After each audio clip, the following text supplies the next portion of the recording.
How's it going, everybody? I'm the BTC Reaper. My goal on this channel is to teach you how to reap the rewards of trading with the prices going up or down.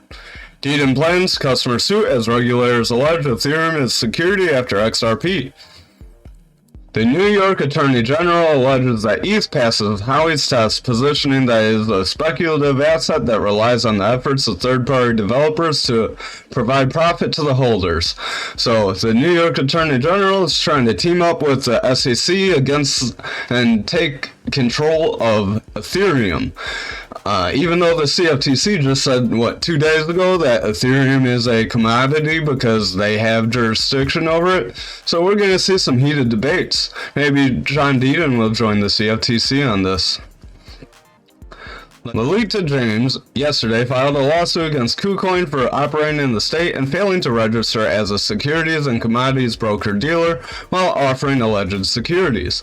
Attorney General James seeks to prevent the popular crypto exchange from serving New York residents until it becomes compliant. However, that has turned heads and grabbed headlines is that highlighted by the New York Attorney General in a press release that is alleging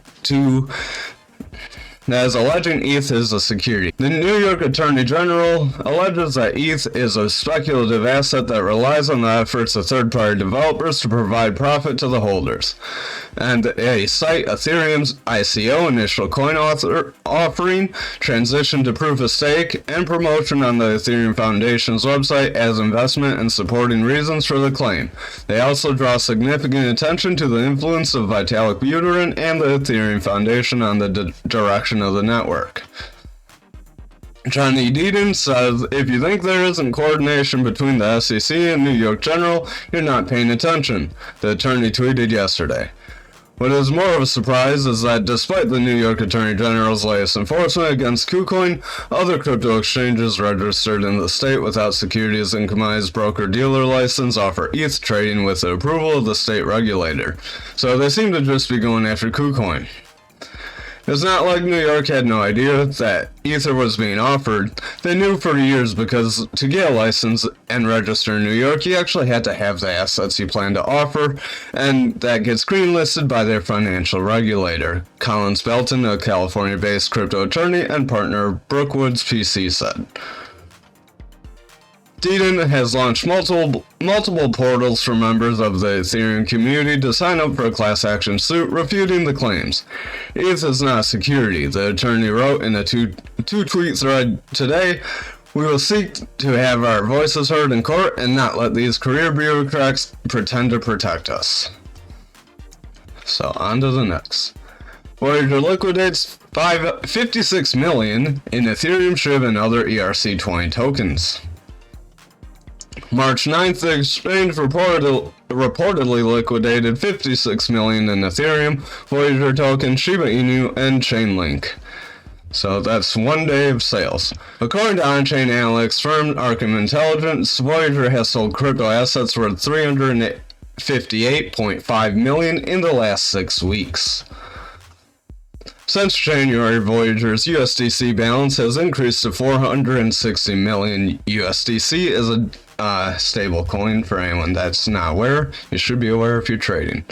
The default crypto exchange's wallets still have around 271.5 million in crypto assets poised for liquidation.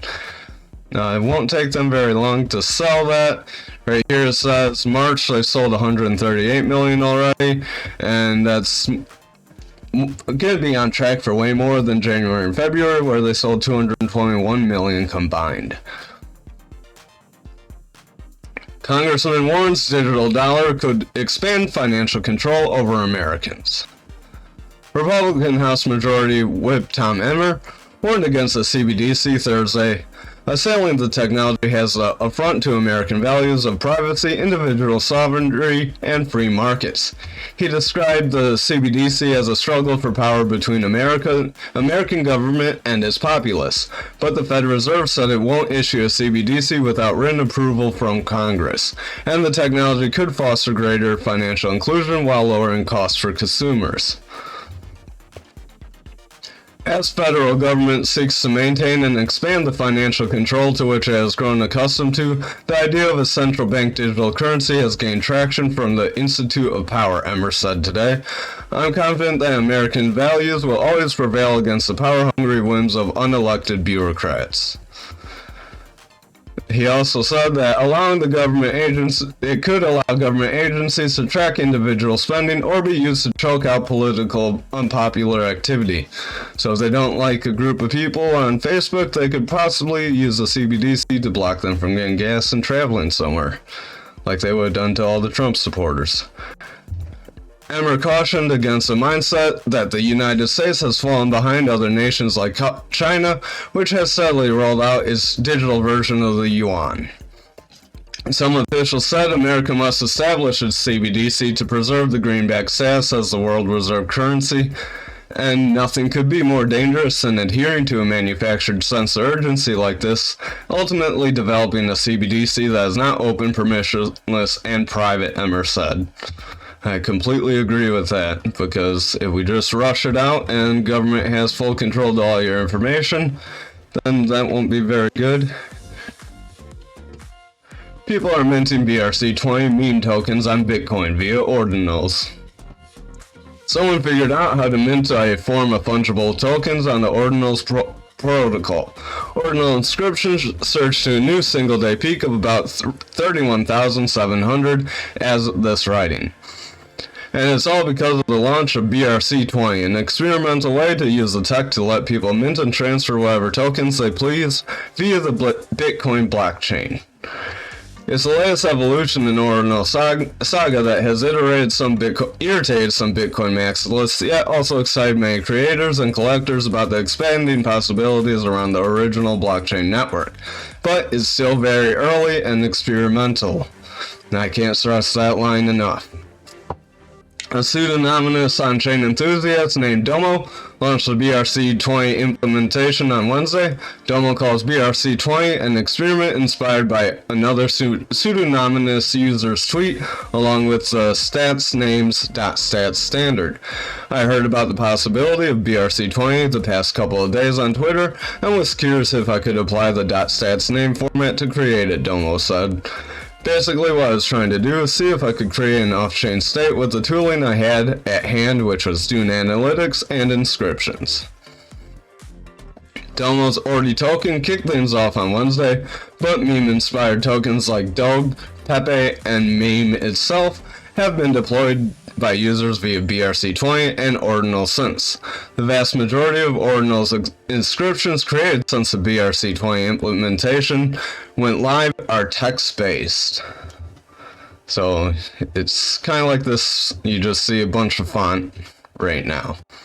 Text-based inscriptions are becoming more popular due to the small file sizes. Because you pay more fees proportionate to the file size being inscribed, it costs significantly less in fees to inscribe JSON code or text. Despite the localized media buzz around BRC-20 tokens and the rising inscription tallies to match, Domo said that by no means it should be considered the standard for Bitcoin tokens, and they caution against anyone mass minting such tokens on Twitter, calling them worthless, and recommends that other builders design and code their own more robust solutions. So this is the creator of the BRC-20 telling you, hey, they're worthless, we need to find a better way to do this, but it's possible. So onto the charts.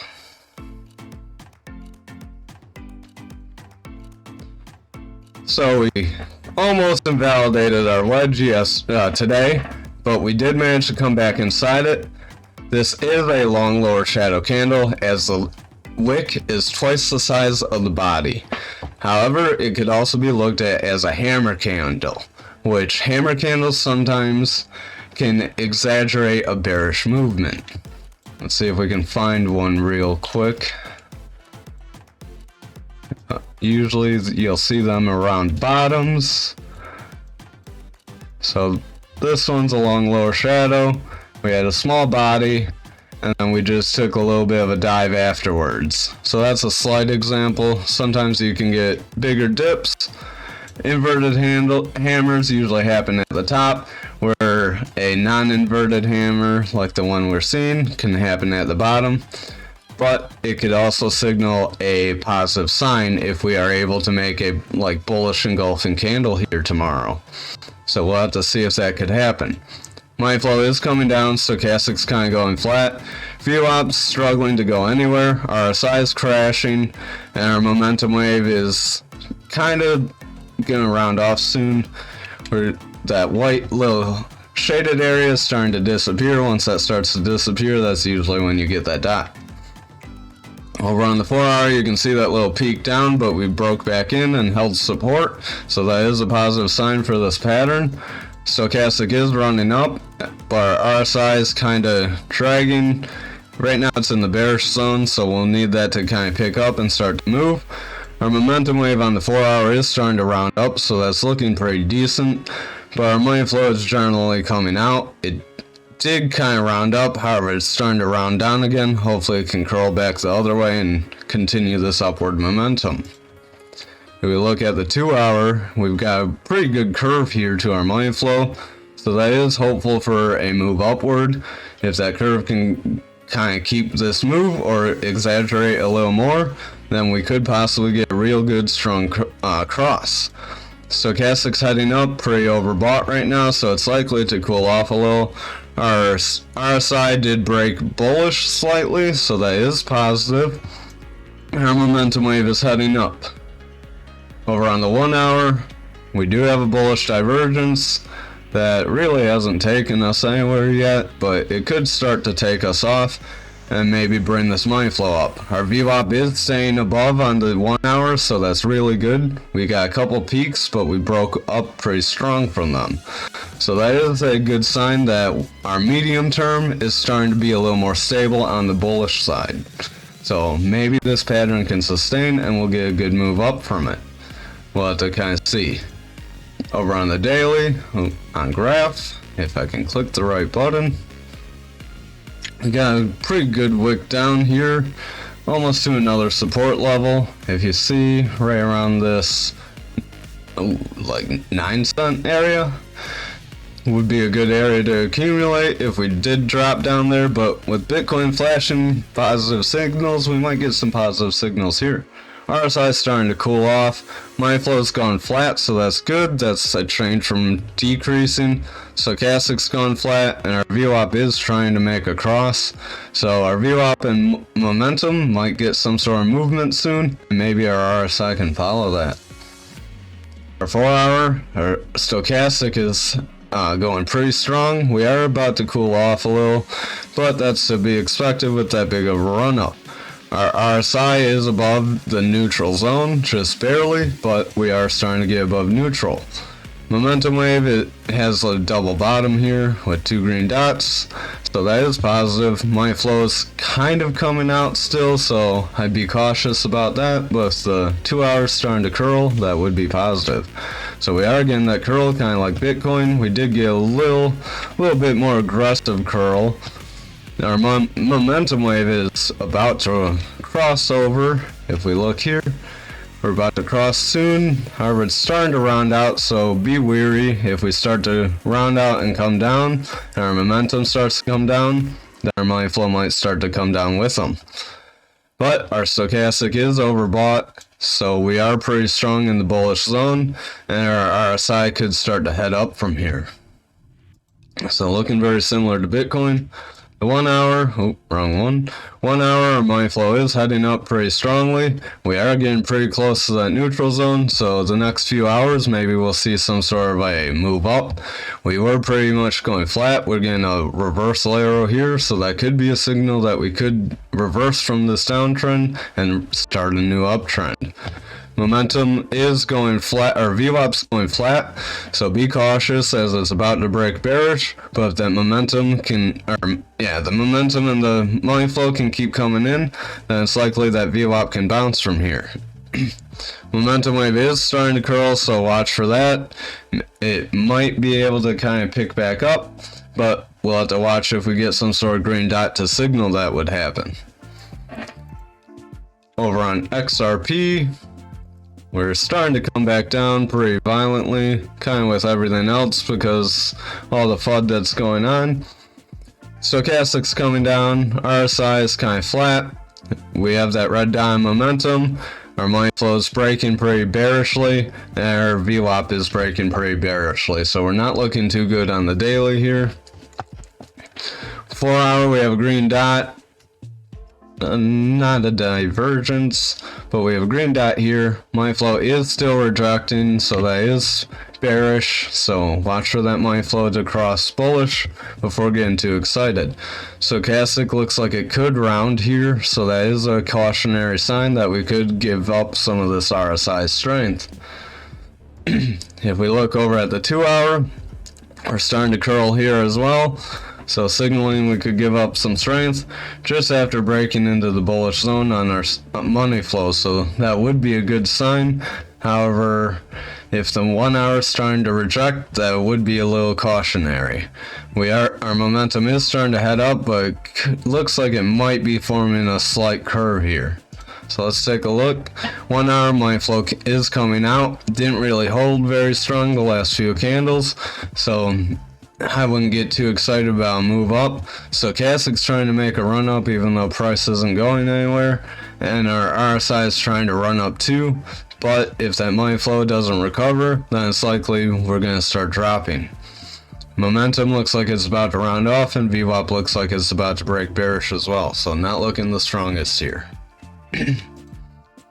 Over on algo, we're still in this channel that we have. Momentum's coming down, VWAP's trying to break up, and our money flow is really close to breaking bearish, so really bad sign here. But if we can kind of peak and then come back up real strong, that'd be a good sign for a move up. RSI is falling, stochastic's pretty dead, so not looking too strong here.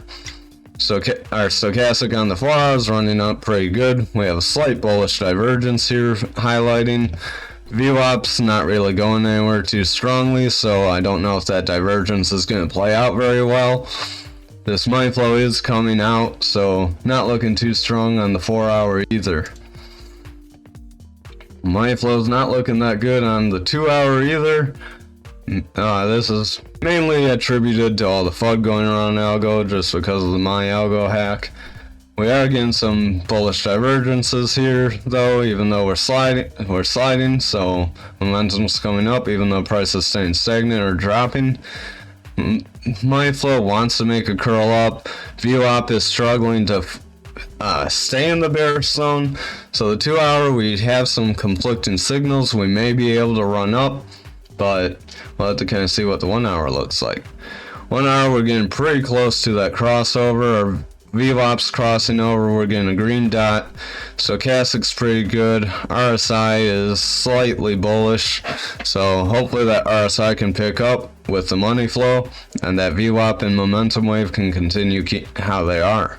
If that happens, then we could get a pretty solid move up and solidify the other patterns. We are also getting a bullish cross on our stochastics, so looking pretty decent on the 1 hour here, more like Graph and Bitcoin are. Thank you for watching tonight's video. I hope you have a wonderful night.